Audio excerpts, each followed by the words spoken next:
तो यार कहानी की शुरुआत होती है एक 20 साल के लड़के से जो कि कॉलेज के फर्स्ट ईयर में होता है और बंदे की अभी अभी नई नई गर्लफ्रेंड बनी होती है। अब अगर फर्स्ट ईयर में ही तुम्हारी गर्लफ्रेंड बन जाए और वो तुम्हारी पहली गर्लफ्रेंड हो और वो भी ऐसी, तो बंदा तो हवा में उड़ेगा ही ना।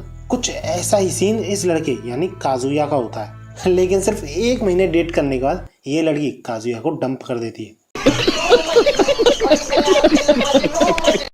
अब भैया अपनी पहली गर्लफ्रेंड वो भी कॉलेज के फर्स्ट ईयर में खोने के बाद बंदा काफी ज्यादा डिप्रेस फील करने लग जाता है और इसी डेस्परेशन के बीच उसको मिलती है एक वेबसाइट जहां पर कि तुम गर्लफ्रेंड्स रेंट कर सकते हो। इसी पे जब वो एक लड़की को रेंट करता है तो उसे एक्सपेक्टेड तो ये था कि लड़की जैसी दिख रही है प्रोफाइल फोटो में वैसी बिल्कुल भी नहीं होगी, क्योंकि ये फोटो फिल्टर्ड होगी। रियलिटी में ये बंदी कुछ और ही दिखती होगी। लेकिन बंदा सरप्राइज तब हो जाता है जब उसके सामने अप्सरा पधारती है। अब क्योंकि ये लड़की रेंटल गर्लफ्रेंड थी तो ये लवी डवी होने की कोशिश करती है काजुया के संग और काजुया कोई और ही मतलब ले जाता है। लेकिन जब वो रिव्यूज पढ़ता है रेंटल गर्लफ्रेंड्स के, स्पेसिफिकली शिजुरू के जिसको कि उसने रेंट किया था, तब उसे पता चलता है कि ये सब चीजें तो वो और क्लाइंट्स के साथ भी करती है जो जो उसे रेंट करते हैं। कुल मिला के बोला है तो शिजुरू काफी अच्छी एक्टिंग करती थी। अब ये कमीना काजुया भी कम नहीं था। वैसे तो उसने लड़की खुद ही रेंट की है, लेकिन ब्लेम वो फिर भी शिजुरू पे ही डालता है और सबक सिखाने की सोचता है, इसलिए फिर से उसे रेंट करके उसके साथ डेट बुक करता है। अब उनकी डेट के दौरान काजुया के बड़े ही बुरे बिहेवियर की वजह से शिजुरू अपना असली रूप दिखा दिया उसके सामने कि वो रियलिटी में आकर कैसी है। और उन दोनों के बीच इसी बहस के दौरान काजुया को खबर मिलती है कि उसकी ग्रैंडमा कोलैप्स कर गई है और हॉस्पिटलाइज्ड है, जिस वजह से वो अपनी डेट को छोड़ के तुरंत ही हॉस्पिटल की तरफ भागता है। लेकिन क्योंकि शिजुरू और काजुया की डेट का टाइम अभी खत्म नहीं हुआ था तो शिजुरू भी उसके पीछे पीछे भागती है। अब जब वो दोनों हॉस्पिटल पहुंचते हैं तो काजुया के फैमिली मेंबर्स पूछते हैं कि ये लड़की कौन है और हड़बड़ाहट में सच ना बता के वो शिजुरू को अपनी गर्लफ्रेंड बता देता है, जिसपे कि वो सब शॉक हो जाते हैं। अब यहाँ तक तो ठीक थी बात, लेकिन सरप्राइजिंग ये था कि शिजुरू की भी ग्रैंडमा इसी हॉस्पिटल में एडमिट है, तो इसलिए उसे डर इस बात का था कि उसकी ग्रैंडमा काजुया के साथ उसे ना देख ले, क्योंकि वो एज अ रेंटल गर्लफ्रेंड काम करती है अपनी ग्रैंडमा से छुपाया हुआ था। लेकिन काफी छुपन छुपाई खेलने के बाद भी आखिर में काजुया और शिजुरू की ग्रैंडमा उन दोनों को पकड़ लेती है और जिसपे ये भी रिवील कराया जाता है कि उन दोनों की ग्रैंडमा फ्रेंड्स बन चुकी हैं हॉस्पिटल में रहकर। मतलब समझ रहे हो, दोनों जने के फैमिली मेंबर्स को ऐसा ही लग रहा है कि वो दोनों बॉयफ्रेंड गर्लफ्रेंड है। लेकिन शिजुरू काजुया से ये बोलती है कि अपनी ग्रैंडमा को बता दे उनके बीच ब्रेकअप हो गया, बट ऑब्वियसली काजुया ऐसा नहीं कर पाता और वो पुरानी बात सोच के इस चीज को भूल जाता है। लेकिन जब वो कॉलेज जाता है तो वो टकराता है एक ऐसी लड़की से जो कि बिल्कुल डिट्टो शिजुरू की तरह दिख रही थी। लेकिन वो इस बात को अपने मन का वहम समझता है और चल देता है कॉलेज। लेकिन बाद में ये क्लियर हो जाता है कि वो शिजुरू ही है और अपनी आइडेंटिटी छुपा रही है, क्योंकि वो नहीं चाहती थी कि कॉलेज में किसी को भी पता चले कि वो रेंटल गर्लफ्रेंड की तरह काम करती है। और अगर तुम्हें यही चीज बड़ी लग रही है तो गेस व्हाट, आगे क्या होता है। वो दोनों एक दूसरे के अगल बगल रहते थे अपार्टमेंट में। It should have been me, not him. It's not fair. अब काजुया शिजुरू काजुया की ग्रैंडमा से सच छुपाने के चक्कर में एक दूसरे से अलग हो ही नहीं पाते।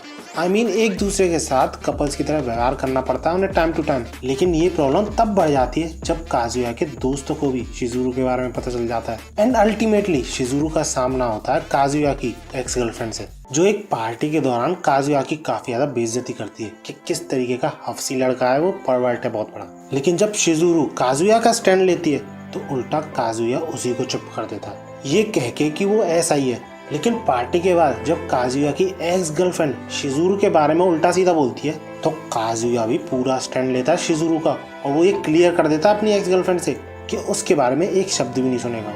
यानी समझ रहे हो, बंदे की सुंदर लड़कियों से बात करने में भी फटती है, लेकिन यहाँ पे वो अपनी इतनी सुंदर एक्स गर्लफ्रेंड को चुप कर देता है। इसके बाद समाओ जैसे तैसे काफी सारी सिचुएशन बनती जाती हैं जिस वजह से उन दोनों को गर्लफ्रेंड बॉयफ्रेंड की तरह बिहेव करना पड़ता है, जिस वजह से आई थिंक काजुया की जो एक्स गर्लफ्रेंड है उसे जेलसी फील होने लग जाती है कि मैंने इसे डंप किया है और उसने मुझसे पहले एक पार्टनर ढूंढ भी लिया, जिस वजह से वो काजुया को अपनी तरफ खींचने के चक्कर में ये कर डालती है। अब इस चक्कर में काजुया शिजुरू से ब्रेकअप करने की ठान लेता है और इवन अपने दोस्तों के सामने अनाउंस भी कर देता है। लेकिन भैया किस्मत चाहती ही नहीं थी इन दोनों को अलग करना, क्योंकि जब सब कुछ एंड होने वाला होता है और ये दोनों एक शिप पर होते हैं फ्रेंड्स के साथ, तो शिजुरू की अचानक से तबीयत बिगड़ने लगती है और वो चक्कर आके उस शिप से नीचे गिर जाती है। उसे बचाने चक्कर में काजुया भी भागता है एंड एट द एंड बचा भी लेता है। लेकिन खुद मरते मरते बचता है बंदा शिजुरू की किसकी वजह से, आई मीन CPR की वजह से। और जब कागुया और शिजुरू इस ट्रिप से वापस आते हैं तो कागुया वो करने की कोशिश बहुत करता है लेकिन कर नहीं पाता है, क्योंकि इस पॉइंट ऑफ टाइम तक कागुया शिजुरू के प्यार में पड़ चुका होता है। इसके बाद काजुया शिजुरू की ग्रैंड मदर कुछ ऐसा करती है ना जिससे सही में ऐसा लगा कि यार अपने पास भी ऐसी ग्रैंड माँ होनी चाहिए थी। ये दोनों शिजुरू और काजुया का बिना बताए एक रूम बुक कर देती है इनके लिए, लेकिन क्या फायदा क्योंकि ये रियल बॉयफ्रेंड और गर्लफ्रेंड तो थे ही नहीं।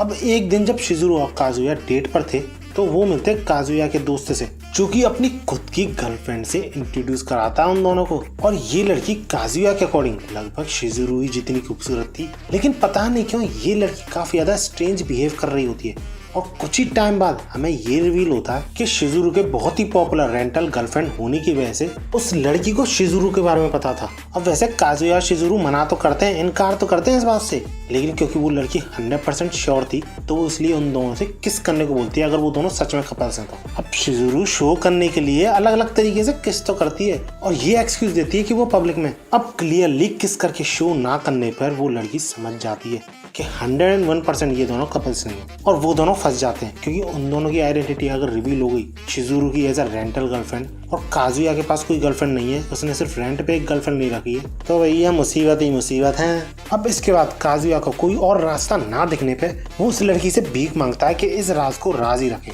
लेकिन वो लड़की इंटेंशनली ये रिवील कर देती है कि वो खुद एक रेंटल गर्लफ्रेंड है। अब ये लड़की यानी रूका को इतनी ज्यादा प्रॉब्लम, इतनी ज्यादा फ्रस्ट्रेट वो इसलिए फील कर रही थी काजुया शिजुरू के रिलेशनशिप से, क्योंकि उसे लगता था कि गर्लफ्रेंड्स को रेंट करने वाले लोग बड़े ही शेडी पर्सनैलिटी के होते हैं, यानी हफ्सी टाइप। लेकिन काजुया ऐसा बिल्कुल भी नहीं था। इवन वो अपनी रेंटल गर्लफ्रेंड के लिए जो कि डूब रही थी एक शिप से कूद पड़ा और इसी रीजन की वजह से वो काजुया शिजुरू का राज छुपाने के लिए काजुया से डेट पर चलने की बोलती है, रियल गर्लफ्रेंड बनने की बोलती है।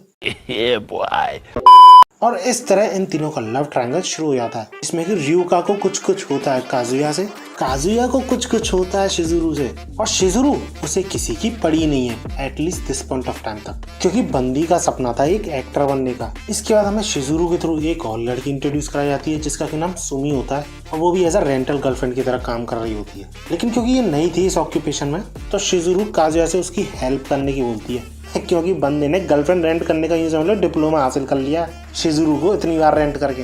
लेकिन जब काजुया और सुमी डेट पर होते हैं तो तभी उनसे टकराती है काजुया की एक्स गर्लफ्रेंड, और इस चीज से वो कम्प्लीटली शॉक्ड कि बंदे के पास इतनी तगड़ी गर्लफ्रेंड पहले से एक थी, साथ ही साथ वो एक और लेके घूम रहा है। अब आखिर ये चल क्या रहा है, इसी डेस्परेशन में वो इस लड़की को इंटरनेट पे सर्च करती है और तभी एक रैंडम वेबसाइट पे इसकी प्रोफाइल खुल जाती है एज अ रेंटल गर्लफ्रेंड, और तब बंदी को पूरा खेल समझ में आता है। और इस रीजन की वजह से वो शिजुरू को रेंट करने की सोचती है और उसको वहीं पे लेके जाती है जहाँ पर कि काजुया काम करता है। अब ऐसा नहीं था कि उन दोनों में से किसी को ही पता था काजुया की वर्क प्लेस के बारे में, ये जस्ट कोइंसिडेंस था। अब उन दोनों की इस मुलाकात के दौरान काफी ज्यादा बहस होती है उन दोनों के बीच में, क्योंकि वो दोनों ही एक दूसरे की फीलिंग्स को जानना चाहते थे काजुया को लेकर, लेकिन उन दोनों में से कोई भी रिवील नहीं करता कि काजुया के बारे में वो क्या फील करती है।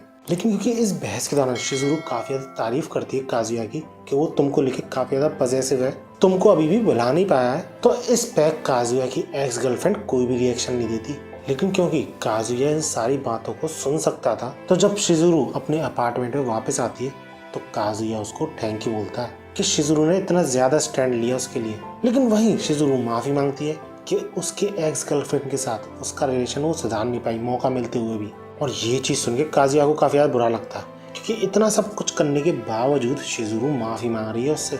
और भैया कॉलेज में लड़के तो होते ही है बावले, बंदा कन्फेस कर देता है शिजुरू के सामने दैट आई वांट यू, लेकिन इतना पट्टू था ये कि 2 वर्ड और जोड़ देता है जिससे एक कन्फेशन पूरा का पूरा बिगड़ जाता है। वो आई वांट यू के बाद थोड़ा रुक कर शिजुरू का रिएक्शन देता है और डर के मारे ये बोल देता है एज रेंटल गर्लफ्रेंड। और इसके बाद जब वो अपने अपने अपार्टमेंट में चले आते हैं तो जहाँ काजुया बावला हुआ जा रहा था कि उसने ये क्या बोल दिया, अब क्या सोच रही होगी शिजुरू उसके बारे में, तो वहीं शिजुरू का रिएक्शन कुछ अनएक्सपेक्टेबल था, क्योंकि नॉर्मल शिजुरू होती पहले वाली शिजुरू तो इस बात को कम्प्लीटली इग्नोर कर देती, लेकिन भैया काजुया के वर्ड्स ने शिजुरू के दिल पर वार किया है। और इसके बाद क्या आता है वो तो सीजन 2 में ही पता चलेगा। If you want that video let me know in comments. और फिलहाल ये वीडियो अच्छी लगी हो तो लाइक जरूर करना और ऐसे ही वीडियोस के लिए मेरे चैनल को सब्सक्राइब जरूर कर लेना। टारगेट रखते 200 लाइक्स का। और राहुल